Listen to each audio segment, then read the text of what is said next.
wanted to ask you if you have any advice for the young people coming into the sports broadcasting industry. Yeah, I think if you had asked me that even 5 years ago, it would have been a different answer. I would say start creating things that are your own. Start creating things that you own the intentional and the intellectual property of, right? That are your own lane entirely. Because I think now with the digital space, we have so much more control over what we're putting out there. While you can still have goals to be on the linear side and on TV and on broadcast 100%, but have something that's for you and that's by you.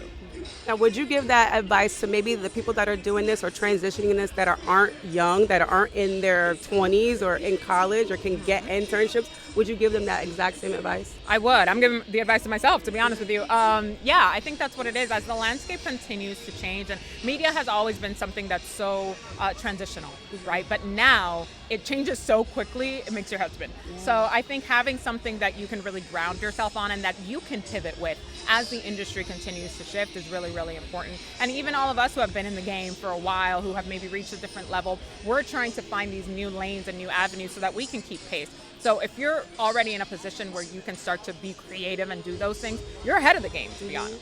And one of the misconceptions about media that I find is the pay. Yeah. And people see you on television and they assume that you are wealthy. Right.